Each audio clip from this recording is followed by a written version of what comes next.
बांग्लादेश ने पाकिस्तान को 11 साल बाद सीरीज के अंदर शिकस्त दे दी है। ये पाकिस्तान की क्रिकेट के मुंह के ऊपर तमाचा है और यंगस्टर्स के नाम के ऊपर क्रिकेट के साथ खिलवाड़ किया जा रहा है और झूठ और सिफारसी कल्चर जो है वो इस क्रिकेट को इस नहज पे लेके आ गया पाकिस्तानी। लेकिन इस ढिठाई के साथ जो है वो झूठ बोलते हैं। बड़े सिलेक्टर्स बैठ के वो जो वहां बैठे हुए हैं वो जब प्रेस कॉन्फ्रेंस करते हैं तो वो इतने पक्के मुंह के साथ झूठ बोलते हैं कि झूठ भी सच लगने लग जाता है। वहां पे कराची वाले जो है वो अपनी एंट्री करवाने की कोशिश करते हैं, करवाई भी है और ढिठाई से उनकी परफॉर्मेंस के ऊपर जो है वो दलीलें दे रहे हैं। कोई भी हो इस सिस्टम में वही सेट आता है, वो सरफराज हो या कोई भी, जो इनका गोदी होगा। जो गोदी नहीं होगा वो इनमें सेट नहीं आएगा। बांग्लादेश ने पाकिस्तान को शिकस्त दी है 30 वनडे के अंदर 11 रन से और सीरीज जो है वो 2-1 से अपने नाम कर रही है। कुछ सवालात हैं शहीनशाह अफरीदी से कि उसने ऐसा क्यों किया, ये किस लिए किया। लेकिन नाज़रीन, आगे बढ़ने से पहले आपसे दरखास्त, अगर आपने चैनल को सब्सक्राइब किया है, नहीं किया तो चैनल को सब्सक्राइब कर लीजिए और बेल आइकन को दबा लीजिए ताकि हमारी आने वाली हर वीडियो आप तक बर वक्त पहुंच सके। नाज़रीन, 11 साल बाद पाकिस्तान को बांग्लादेश से वनडे सीरीज के अंदर जो है वो शिकस्त हुई और इसके अंदर बांग्लादेश की टीम का वो बड़ा कमाल नहीं है, ये पाकिस्तान के सिलेक्टर्स का और पाकिस्तान मैनेजमेंट का बड़ा किरदार है कि उन्होंने उनको मौका दिया और पाकिस्तान की टीम जो है वो यहाँ पर कप्तान की भी कप्तानी अजीब है। माइक हैसन यहाँ पर भी T20 की तरह जो है वो पूरा हावी दिखाई देते हैं शहीनशाह अफरीदी के ऊपर, जिस तरह वो आगा जी के ऊपर हावी थे कि ओवर भी उन्होंने कहा कि इससे करवाना है उसको देना, तो ओवर नहीं देना। क्या आपने किया है? अच्छा, इससे पहले कि मैं इस मैच के ऊपर जाऊं, जब टॉस जीता था तो SC स्लो पिच के ऊपर जो है पहले बॉलिंग करने का मकसद क्या था?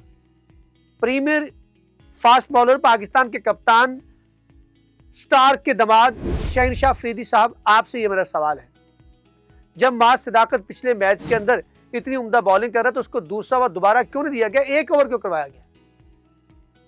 और फिर आपने जो है अगर मौका देना तो यंगस्टर्स को उन्हीं को दे रखे, इन दोनों को बचा के रखे ताकि अगले सीरीज के लिए भी नहीं, आपने फिर अगले 2 को डेब्यू करवा दिया जो हमने बताया था कि उन्होंने डेब्यू करवाना है।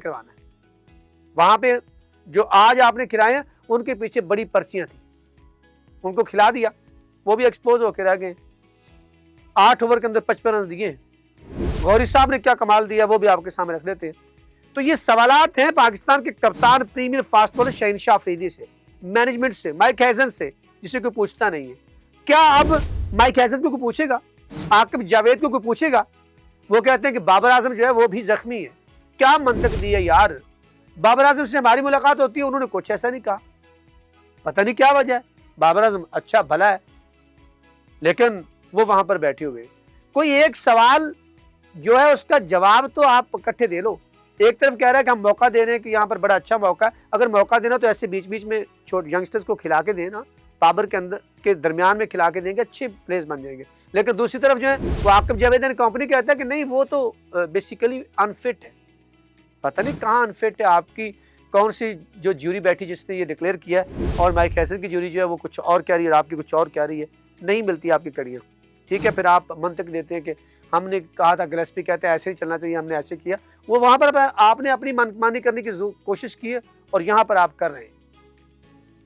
मैच की तरफ आते हैं जी। पाकिस्तान ने पिछले मैच के अंदर जो सीरीज बराबर कर दी थी 1-1 से और उसके बाद ये महसूस होता था कि पाकिस्तान जो है ये सीरीज जीत जाएगा, लेकिन कप्तान की पूर्व कप्तानी, गलत फैसले, मैनेजमेंट की हठधर्मी जो है वो सीरीज को ले डूबी और टॉस जीतकर पहले बॉलिंग करने का फैसला कर लिया। इतने बड़े आप टीमों के बड़े आप पीछे से मारते आ रहे हो कि आप जो है वो आप देखते हैं कि हम कैसे नहीं जीत, पहले बैटिंग करके जीते, बाद में हम जीत के दिखाएंगे। आप ऑस्ट्रेलिया का वो नंबर 1 टीम नहीं बने अभी। आपके जो क्रिकेट के जो पल्ले है ना, बस दुआ करो अगर इन्हीं के हाथ में क्रिकेट रही तो यही कुछ होना है। लो जी, टॉस जीतकर बैटिंग दी तो फिर आपके भुरकस निकाल दिया। पहली विकेट की स्टार्टिंग में 105 रन बने उनके और आप उनके सिर्फ 5 खिलाड़ी आउट कर सके। उन्होंने 290 रन का जो आंकड़ा था वो सजा दिया, उन्होंने स्कोरबोर्ड के ऊपर 291 रन का टारगेट दिया और फिर आपके वही जो है वो आप पहले सुन लें इनकी बॉलिंग क्या रही है। उधर से पहले बता दूं 107 रन तनजीद हसन ने किया, उन्होंने वो मैन ऑफ द सीरीज रहे मुश्तरका तौर पर नाहिद राना के साथ मिलकर। उन्होंने 107 रन बनाए। पहले मैच के अंदर भी उन्होंने 37 स्कोर की थी। पहले मैच के अंदर उन्होंने बहुत उम्दा स्कोर किया था, सॉरी सेंचुरी नहीं की थी, 50 स्कोर की थी। और उसके बाद 38 सैफस ने बनाए, नीचे से 27 ने जिन्होंने शेंटो ने बनाए, लेटर दास ने उम्दा बैटिंग किया तो 41 रन बनाए। फिर तौहीद जो है वो उसने हरदोई ने 48 रन बनाए 44 बॉल्स के ऊपर 4 चौके लगाकर। इधर से शहीनशाह अफरीदी 10 ओवर में 55 रन देकर एक खिलाड़ी को आउट किया, हारिस ने 10 ओवर में 52 रन देकर 3 खिलाड़ियों को आउट किया। अबरार अहमद 10 ओवर 49 रन एक खिलाड़ी को उन्होंने पवेलियन की राह दिखाई। फेम अशरफ ने 4 ओवर में 24 रन दिए। साद मसूद जो उन्होंने आज डेब्यू किया 8 ओवर में 55 रन किसी खिलाड़ी को आउट करने में कामयाब नहीं हुए। मदद सदाकत को महज 1 ओवर दिया गया, वो क्यों नहीं दूसरा ओवर दिया गया। सलमान अली आगा से आज 7 ओवर के बाद दिए 35 रन दिए उन्होंने। यही 7 ओवर अगर मार सदाकत से कराया होता तो शायद कोई रिजल्ट कुछ और हो जाता। लो जी, साबिदा फरहान आपकी बैटिंग शुरू हो गई है, फुलझड़ियां गिरना शुरू हो गई हैं। 6 रन बनाए 5 बॉल्स के ऊपर 1 चौका लगाया। माज सदाकत ने 6 रन बनाए 5 बॉलों के ऊपर 1 छक्का लगा के वो भी जलते बने। गाजी गौरी जो थे, जिनको कहा जा रहा था कि वो हसीबुल्लाह से अच्छी फॉर्म में है, वो सब तमाम से बहुत अच्छी फॉर्म में, 29 रन बनाए 39 बॉल्स के ऊपर 3 चौके का छक्का लगाया। मोहम्मद रिजवान ने मायूस किया अपनी कमबैक को, अच्छी तरह से अभी तक इंसाफ नहीं किया इस टूर्नामेंट, इस सीरीज के अंदर। 4 बॉल्स के ऊपर 4 रन बनाए, 1 बाउंड्री लगाने के बाद चले गए। अब्दुल समद, आकिब जावेद के क्रिस गेल जो है वो 30 मैच में मुसलसल खेलने के बाद जो है वो 34 रन बनाए, 45 बॉल्स के ऊपर 5 चौके लगाए। सलमान लियागा ने उम्दा नॉक 106 रन बनाए, 98 बॉलों का सामना किया, 9 चौके 4 छक्के लगाए, लेकिन फिनिश नहीं कर पाए।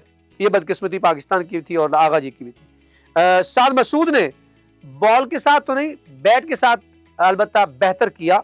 38 रन बनाए 44 बॉल्स के ऊपर, जिसमें 5 चौके शामिल थे। फ़हीम अशरफ 9 रन बना पाए, 20 बॉल्स का उन्होंने सामना किया।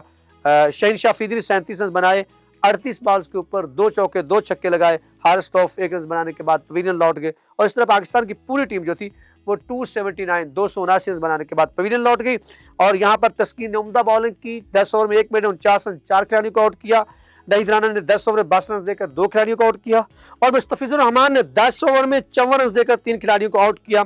और उसके बाद रिशाद हसन ने 7 ओवर में 56 रन 1 खिलाड़ी को आउट किया। ये उनकी बॉलिंग थी।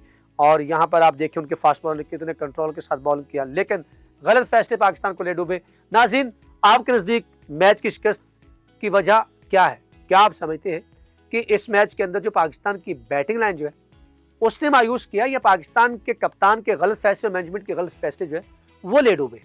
क्योंकि इस पिच के ऊपर जो है पाकिस्तान की टीम ने टॉस जीत लिया था कप्तान ने, लेकिन फैसला क्या कर लिया, ये स्लो पिच थी जिसपे बैटिंग पिच थी, जिसमें पहले बैटिंग करना आसान था, जहां पर पाकिस्तान पिछले मैच के अंदर भी एक टारगेट रख के जो था उसने दबाव में लिया था बांग्लादेश को, लेकिन यहाँ पर जो है उसने मायूस किया और पहले बॉलिंग करने का फैसला कर लिया। इसी वजह से जो पाकिस्तान है वो जो है वो मुश्किल में दिखाई दिया। पाकिस्तान हमेशा इस बारे में मशहूर है कि पाकिस्तान टारगेट का पीछा करते हुए हमेशा फंसता है। वो छोटा टारगेट हो, वो बड़ा टारगेट हो, आप उठा के देख लें, हिस्ट्री ऐसी है। इक्का दुक्का ऐसे मैच जो पाकिस्तान ने जीते होंगे, लेकिन मुझे नहीं याद पड़ता कि पाकिस्तान की बैटिंग जो है वो कभी भी जो है वो स्ट्रेंथ रही हो। पाकिस्तान की बॉलिंग हमेशा पाकिस्तान की स्ट्रेंथ रही है, वो किस किस्म की भी बॉलिंग क्यों ना हो, कैसा भी आपके पास वो जो है स्क्वाड क्यों ना हो। तो नाज़रीन, आपने कमेंट सेक्शन में जाके बताना है कि आपके नज़दीक ये पाकिस्तान के कप्तान का कैसा फैसला था, ऐसा फैसला करना चाहिए था। और आपके नज़दीक एक और सवाल भी छोड़ता जाऊँ कि क्या यंगस्टर को इतना ज़्यादा मौका देना सही है, आइंदा भी ऐसे करना चाहिए, या बाबर आजम और सीनियर्स के दरमियान में इन यंगस्टर्स को मौका देना चाहिए? कमेंट सेक्शन में जाकर अपने ख्यालात का इज़हार जरूर कीजिएगा। मेरे आपके फीडबैक का इंतजार। अब तक इतना ही। अल्लाह निगहबान।